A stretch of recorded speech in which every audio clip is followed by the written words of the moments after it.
Hello friends, स्वागत है हमारे यूट्यूब चैनल पर। दोस्तों, आज 75 डेज ऑप्शन ट्रेडिंग चैलेंज का 8वां दिन है, जिसमें मैं क्या प्रॉफिट किया, क्या लॉस किया, वो चीज़ें आप लोगों को दिखाऊंगा। 75 डेज तक मैं 10,000 रुपये से ट्रेडिंग करूंगा। कितना प्रॉफिट रहता है, कितना लॉस रहता है, सारी डिटेल आप लोगों को साथ शेयर करता हूं, जिसमें बताता हूं कि कहां पे मैंने पोजीशन बनाया, कौन सी लॉजिक पे पोजीशन बनाता हूं, उसमें कितना मेरा रिस्क रहता है, कितना रिवार्ड रहता है। सारी चीज़ें हम हर एक दिन के वीडियोज में पूरे एक्सप्लेन करता हूं, जिसके माध्यम से आपको कुछ ना कुछ डेली आपको साइकोलॉजी पार्ट जो होता है उसको सीखने को मिलता है। तो उसी को देखते हुए आज ट्रेडिंग चैलेंज का 8वां दिन है, जिसमें मैंने कितना प्रॉफिट किया, कितना लॉस किया, सारी डिटेल आप लोगों को साथ आज बताएंगे। कौन सी लॉजिक पर ट्रेड किया। ऐसे भी आज निफ्टी के एक्सपायरी थे, तो निफ्टी के एक्सपायरी जैसा कि आप लोग देख पा रहे होंगे कि निफ्टी का आज एक्सपायरी था, तो निफ्टी में मैंने 3 ट्रेड बनाया। तीनों ट्रेड में क्या प्रॉफिट रहा, कितना परसेंटेज बुक किया, आपको इस पर देखना, ध्यान देना जरूरी है। तो मैंने कितना परसेंट बुक किया वो आप लोग यहाँ पे देख पा रहे होंगे, बहुत ही ज़रूरी होता है। जैसे कि आप यहाँ पे देखेंगे तो मेरे आज से जो मैं पोजीशन साइजिंग में पूरे 1262 रुपये का प्रॉफिट दिखा रहा है, उसमें मैं इसको आपको रिफ्रेश करके दिखा देता हूँ।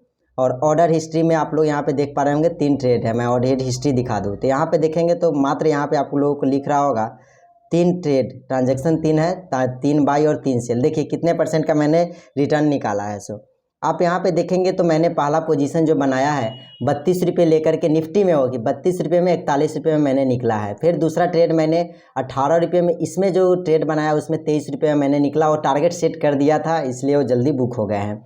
नहीं तो उसके बाद है कि ये जो आप देखेंगे तीसरा ट्रेड 24 पे बनाया, लगभग इसमें आपको कितने परसेंट का 36 पे मैंने निकला है। तो आप समझ रहे हो 50% का रिटर्न इसमें आपको निकला है रिटर्न पे। तो ओवरऑल आप पोजीशन यहाँ पे देखेंगे तो कितना है, 1262 रुपये का पोजीशन दिख रहा है प्रॉफिट में। आइए ट्रेड कहाँ कहाँ लिया, किस लॉजिक पे, मैं बता दूं। जैसे कि आप लोग देख पा रहे होंगे कि जैसे कि आप आज का जो पूरे ट्रेड था वो आपको गैप डाउन ओपन हुआ। गैप डाउन होने के बाद है कि मैंने कुछ देर वेट किया। मेरे जो ये लेवल लगे रहते हैं वो आपको डेली में एनालिसिस के आधार पे, उसके आधार पे मैं ट्रेड करता हूं।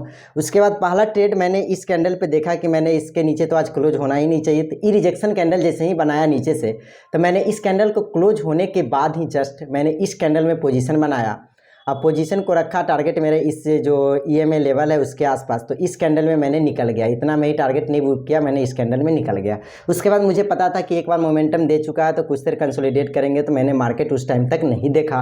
उसके बाद मैंने फिर यहाँ पे आकर के देखा कि यहाँ पे बार बार यहाँ पे आप लोग देखेंगे तो किसी लो को आपको ब्रेक नहीं कर पा रहा होगा। यहाँ पे देखेंगे तो इस तीनों कैंडल में, तो मैंने इस कैंडल में क्या किया ना, इस 3-4 कैंडल के बाद में इस कैंडल में पोजीशन बनाया, और इस कैंडल में पोजीशन बनाने के बाद है ना इस कैंडल में मैंने पोजीशन बनाया, और इस कैंडल में जाने के बाद इसी कैंडल में बुक हो गया। और मुझे पता था कि आज मार्केट यहाँ तक जाएंगे, ये गारंटी था। लेकिन ई कैंडल जो बनाया ना, इसमें मेरे टारगेट जो सेट थे ना वो टारगेट फट से हिट कर गए हैं, जिसकी वजह से मैं ई पोजीशन मेरा बना हुआ था, लेकिन इसमें टारगेट हिट करके फट से निकाल के मुझे निकाल दिया बाहर। नहीं तो मेरे टारगेट की वजह से क्या हुआ कि पोजीशन अच्छा खासा लगभग 10 गुना पैसे इस कैंडल में हो जाते। उसके बाद मैंने देखा कि पूरे मार्केट कंसोलिडेट करेंगे, इतना बड़ा मूव के बाद है कि कोई भी दौड़ता है ना, दौड़ने के बाद थोड़ा रेस्ट करता ही है। तो उसी तरह दौड़े हैं मार्केट, तो उसके बाद रेस्ट करेगा, तो मैं छोड़ दिया। फिर उसके बाद देखेंगे तो यहाँ तक आपको कंसोलिडेट करे, कोई प्रीमियम नहीं बढ़े होंगे।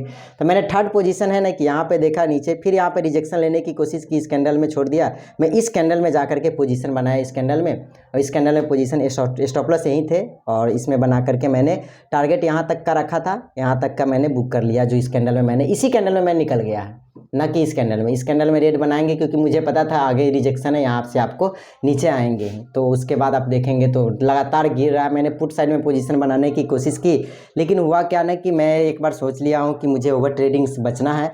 तो ओवर ट्रेडिंग नहीं, अगर कंप्लीट होते हैं, अगर ओवर ट्रेडिंग करते रहेंगे, उस पर नहीं कंट्रोल करेंगे, तो ज़िंदगी में आपको ट्रेडर बनना बहुत ही मुश्किल का सामना करना पड़ेगा। तो इस तरह से मैंने इसीलिए आज पोजीशन नहीं बनाया। तो 3 पोजीशन थे, आप लोग देख पा रहे होंगे। तो उम्मीद करता हूँ छोटी सी वीडियो आप लोगों को पसंद आया होगा, तो अपने दोस्तों को साथ शेयर करें, जिससे और दोस्तों को हेल्प हो सके। मिलते हैं एक नए वीडियोज़ में।